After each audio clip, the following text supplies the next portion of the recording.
اس لیے قرآن کریم نے بار بار للکارا اور فرمایا افلم یہد لہم کم اہلکنا قبلہم من القرون، کرنے والوں، بدماشی کرنے والوں اور بغیرت کمینوں بعد آؤ، جب میرا قہر جوش میں آئے گا پھر ایک دو کو نہیں، پھر بستی کی بستی، ملک کے ملک اجاڑ کے رکھ دوں گا۔ صلی اللہ علیہ وسلم نے فرمایا جمعے کا دن قیامت کی نشانی ہے، قیامت کا دن جس دن قائم ہوگا جمعہ ہی ہوگا۔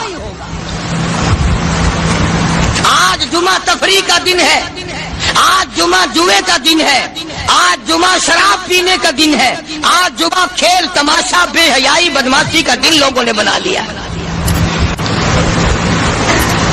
ایک ہمارا ماحول ہے، آپ ذرا توجہ فرمائیں۔ جمعے کے دن فلموں میں رش ہے، جمعے کے دن سینما کے ٹکٹ کا رش ہے، جمعے کے دن VCR بہت زیادہ چلتے ہیں، جمعے کے دن ٹیلی ویژن پہ بڑا رش ہوتا ہے، جمعے کے دن بدماشی ہے، جوا ہے، بے حیائی، زیادہ سے زیادہ بے حیائی جمعے کے دن ہوتی ہے۔ حالانکہ حضور کریم صلی اللہ علیہ وسلم نے فرمایا جمعے کے دن ایک گھڑی ایسی آتی ہے جو مانگو وہی ملتا ہے، جس حال میں کچھ کوئی مشغول ہوگا وہی اس کی زندگی کا مستقل ذریعہ بن جائے گا۔ کون سمجھائے تمہیں؟ کس کے اندر طاقت اور جرت ہے کہ قوم کے دھارا پھیر سکے اور قوم کے رخ کو پھیر سکے؟ کون پھیر سکتا ہے؟ اس لیے قرآن کریم نے بار بار للکارا اور فرمایا افلم یہد لہم کم اہلکنا قبلہم من القرون، کرنے والوں، بدماشی کرنے والوں اور بغیرت کمینوں بعد آؤ، جب میرا قہر جوش میں آئے گا پھر ایک دو کو نہیں، پھر بستی کی بستی، ملک کے ملک اجاڑ کے رکھ دوں گا۔ افلم یہد لہم کم اہلکنا قبلہم من القرون،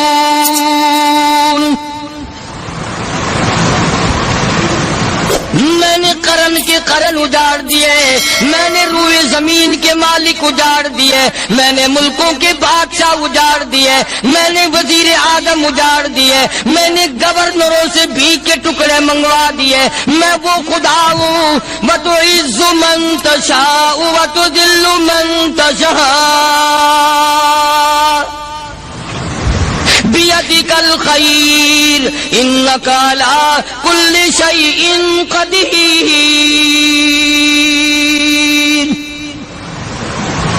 سارا نظام میرے ہاتھ میں ہے۔ تبارک الذی بیدہ الملک، برکتیں میرے پاس ہے، رحمتیں میرے پاس ہے، خیر میرے پاس ہے، بھلائی میرے پاس ہے، سلامتی کے خزانے میرے پاس ہے، امن کے خزانے میرے پاس ہے۔ وہو علی بیدہ الملک، ملک میں راج میرا، وہو علی کل شیء قدیر،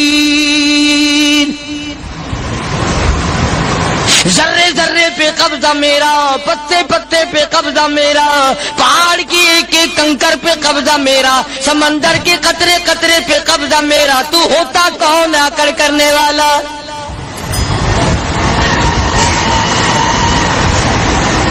غور نہیں کرتے، سوچتے نہیں ہیں کہ کلام الہیہ ہمیں کیا بتانا چاہتا ہے۔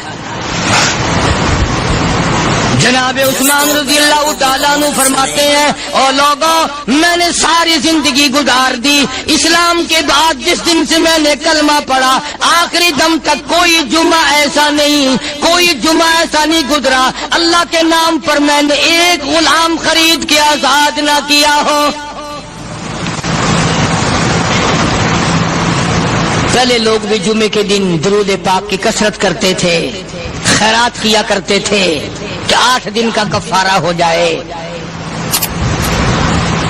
اللہ تبارک و تعالی راضی ہو جائے۔ آج کے دن قیامت آئے گی، نہ جانے میرا کیا حال بنے گا، کن لوگوں میں میرا شمار ہوگا۔ مدنی کریم صلی اللہ تعالی علیہ وسلم کا دربار لگا ہوا ہے، مجلس ہے آقا مدنی صلی اللہ علیہ وسلم کی۔ وہ کتنے مقدروں والے جوان تھے جو اپنے محبوب صلی اللہ علیہ وسلم کی مجلس میں بیٹھتے تھے۔ وہ کتنے خوش بخت اور خوش نصیبے والے لوگ تھے جو اپنے آقا کے سامنے بیٹھتے تھے۔ حضور کریم صلی اللہ علیہ وسلم نے فرمایا مجھے 3 چیزوں سے بڑی محبت ہے، 3 چیزیں بڑی پیاری لگتی ہیں، 3 چیزیں دنیا میں بڑی مرغوب ہیں مجھے۔ فرمایا ایک نماز میری آنکھوں کی ٹھنڈک ہے۔ سرکار کی پسندیدہ بات سنو، فرمایا نماز میری آنکھوں کی ٹھنڈک ہے۔ جو نماز پڑھتا ہے وہ میری آنکھوں کو ٹھنڈا کرتا ہے، جو نماز نہیں پڑھتا کیا مطلب؟ وہ مجھے رنج دیتا ہے۔ اور جامع ترمذی میں ایک حدیث موجود ہے، ارشاد ہے حضور کریم سب کہہ دو صلی اللہ علیہ وسلم کا، فرمایا کہ ہر پیر کے دن، ہر جمعرات کے دن ہر امتی کا نامہ اعمال میرے سامنے پیش کیا جاتا ہے۔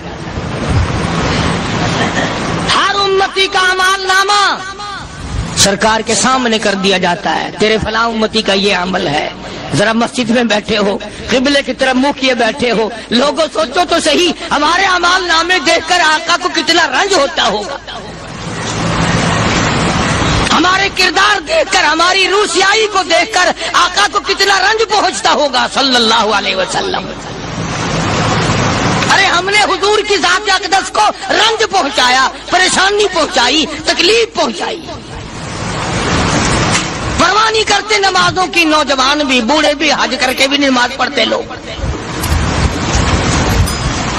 اور اب تو ویسے بھی دانا بینا لوگ ہیں۔ تو آپ نے ارشاد فرمایا کہ میری آنکھوں کی ٹھنڈک نماز میں ہے، 3 چیزیں مجھے پیاری ہیں پوری دنیا میں، 3 چیزیں پسندیدہ ہیں میری۔ سب سے پہلی فرمایا نماز میری آنکھوں کی ٹھنڈک ہے، قرۃ عینی فی الصلاۃ او کما قال النبی صلی اللہ علیہ وسلم۔ فرمایا جس آدمی، جس امتی کا یہ دل کرے کہ میں نبی کی آنکھ ٹھنڈی ہو، اسے چاہیے کہ نماز پابندی سے پڑھے۔ دوسرا فرمایا وفادار عورت مجھے بڑی پسند ہے۔ حضور کریم صلی اللہ علیہ وسلم نے فرمایا وفادار عورت، ہائے ہائے ہماری ماؤں سے زیادہ وفادار کون ہوں گی؟ جناب عائشہ صدیقہ رضی اللہ تعالیٰ عنہ فرماتی ہیں کالی کملی والے کے گھر میں 3 مہینے چولہے میں آگ نہیں جلتی تھی۔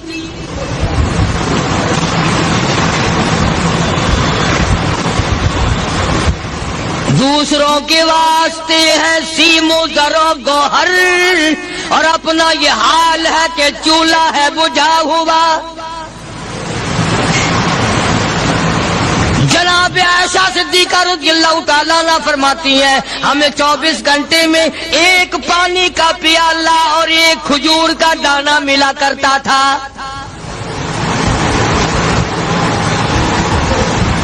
کبھی اپنی ماہوں کی خوراک تو دیکھو، خرچہ تو دیکھو، اور اگلی بات سنو تو حیران ہو جاؤ۔ جناب عائشہ صدیقہ رضی اللہ تعالیٰ عنہ فرماتی ہیں اس پیالے اور کھجور کی قدر بھی تب ہوئی جب وہ بھی نہ ملی۔ پیسوں کو برباد کرنے والوں، بے قدری کرنے والوں، ذرا سوچو تو صحیح کہ کیا گھر ہے محمد عربی سب کہہ دو صلی اللہ علیہ وسلم کا۔ اسی گھر سے خیر و برکت ملی صحابہ کرام کو، لیکن دنیا نہ تھی، بلڈنگ نہ تھی، کوٹھی نہ تھی، بنگلہ نہ تھا، چہل پہل نہ تھی۔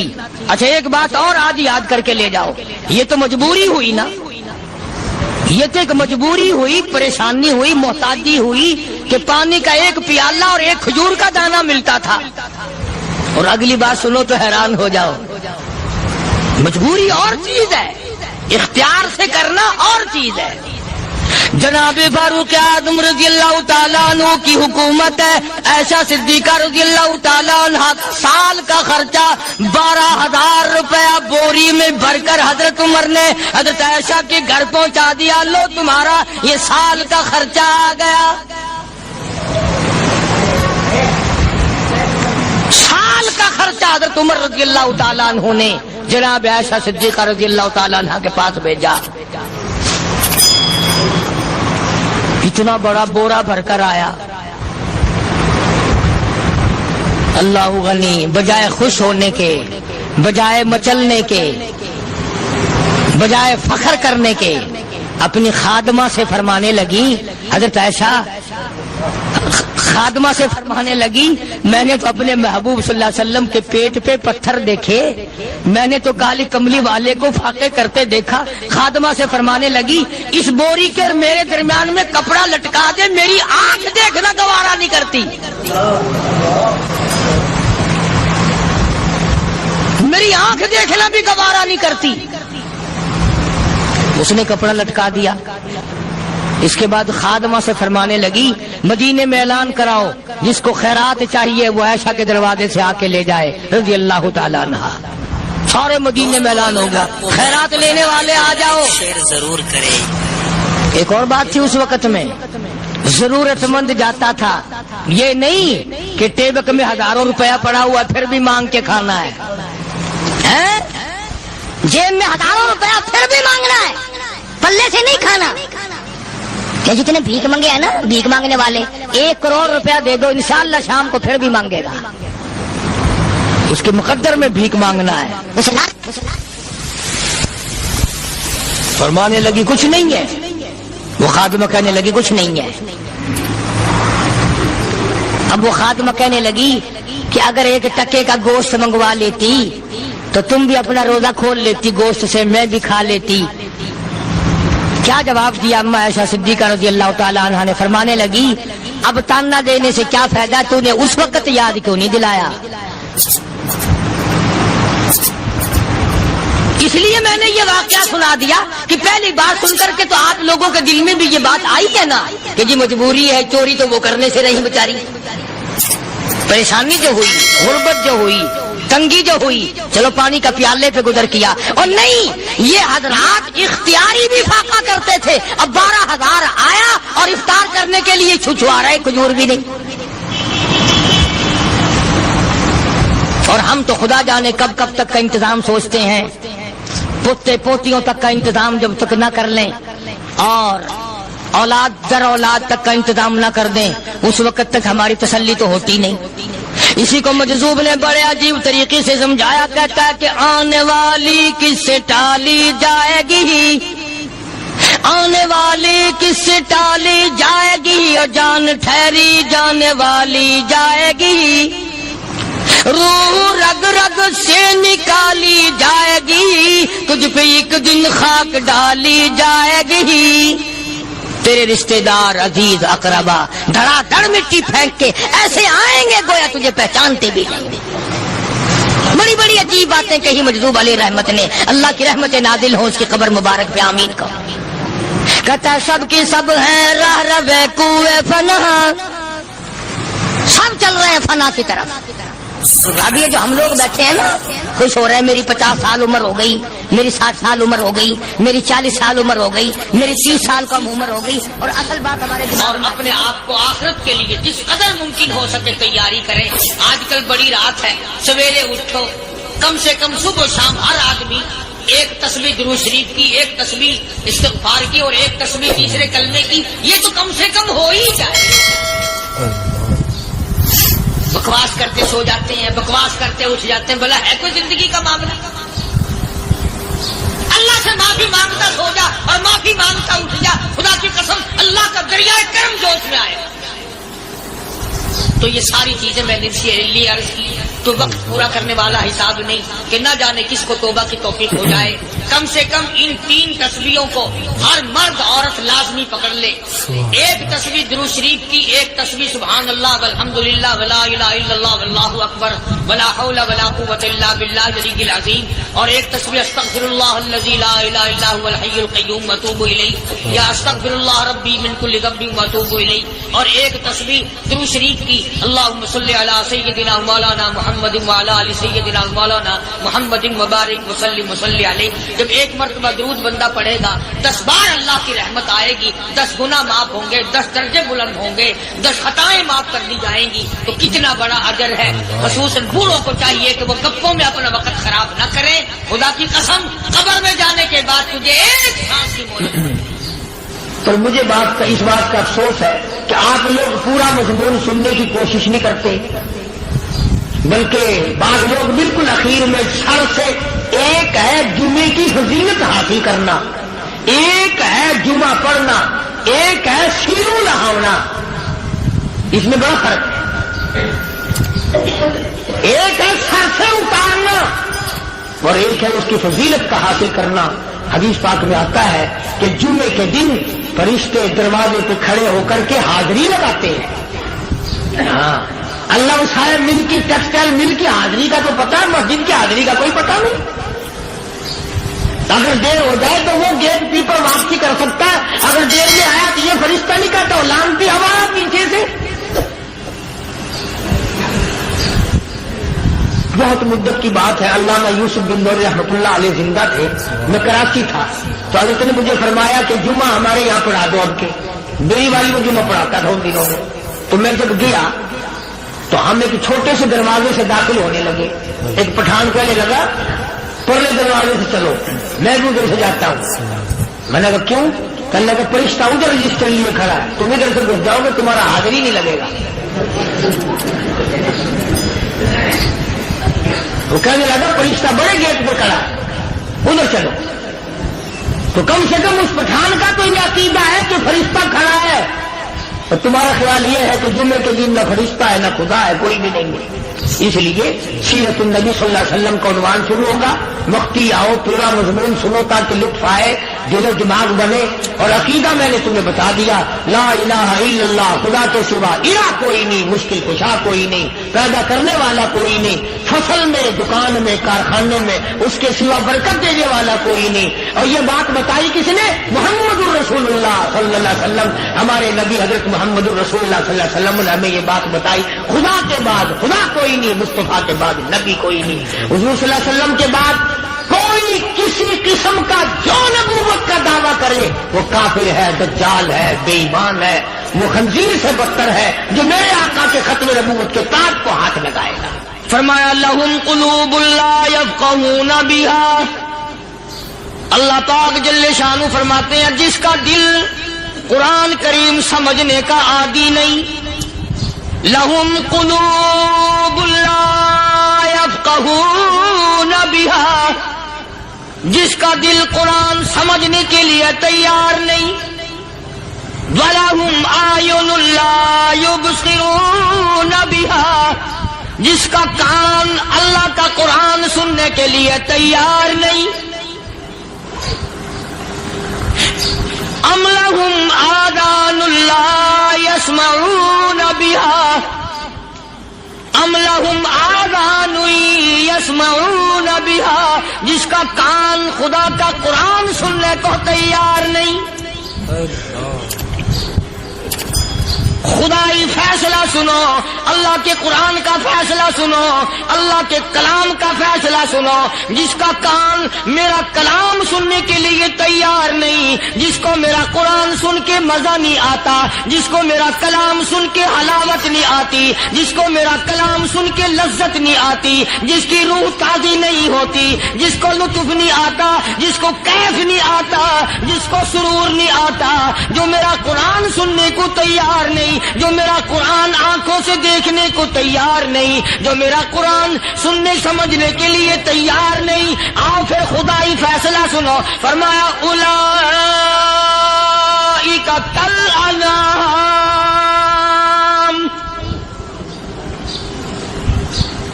میرا فیصلہ نہیں، کسی پارٹی کا فیصلہ نہیں، کسی فرقے کا نہیں، کسی طبقے کا نہیں، کسی جماعت کا نہیں۔ فرمایا اولئک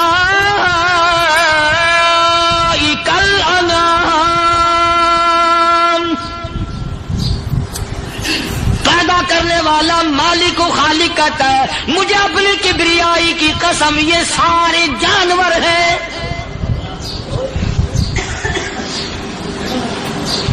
یہ سارے کے سارے جانور ہیں، یہ درندے ہیں جو ایک دوسرے کو چیر پاڑ کر کھاتے ہیں، یہ درندے ہیں جو ایک دوسرے کا خون پیتے ہیں۔ فرمایا بل ہم اضل، جانوروں سے بھی بدتر۔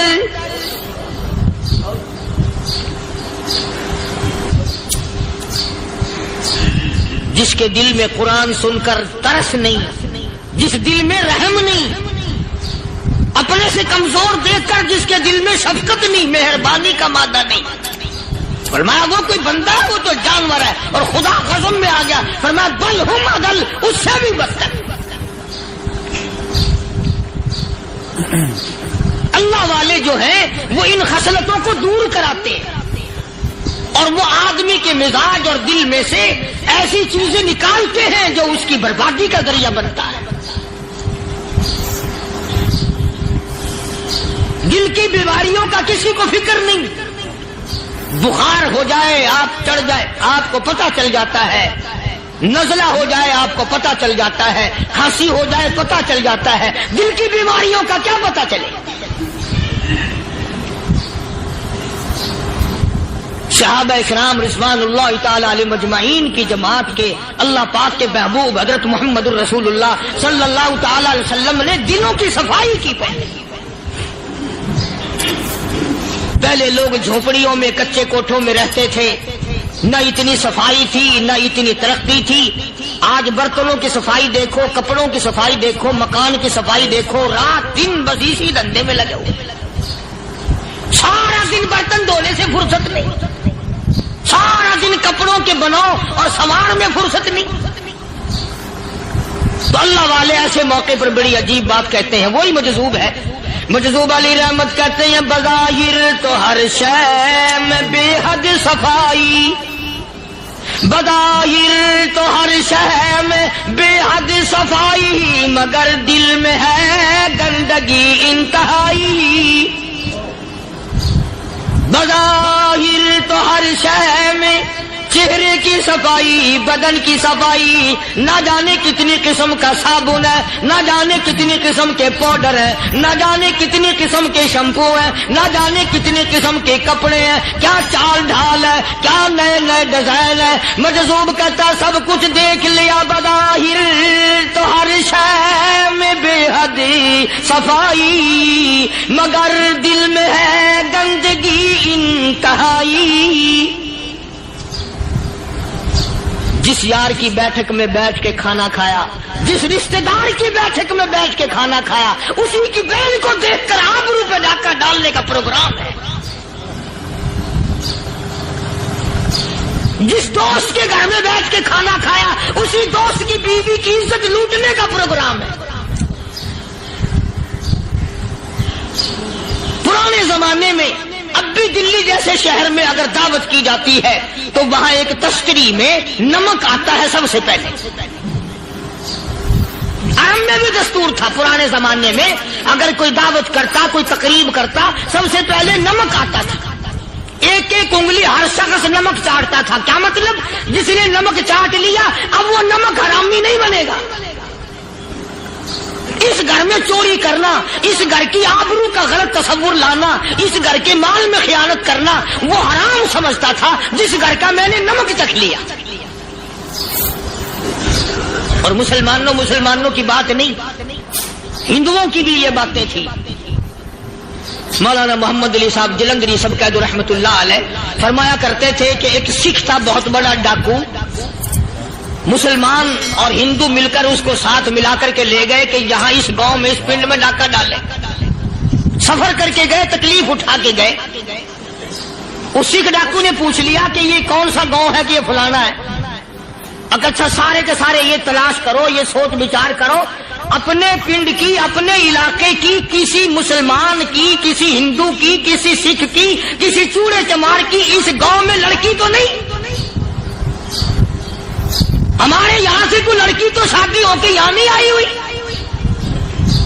ان ساروں میں سے کہنے لگا کہ ہمارے بھنگی کی لڑکی جمادار کی یہاں آئی ہوئی ہے. کہنے لگا واپس چلو، بیٹی بیٹی ہے چاہے بھنگی کی ہو یا نواب کی ہو. ارے کل بیٹی کا ڈولا دیا تھا، آج ڈاکہ ڈالیں گے، شرم نہیں آئے گی؟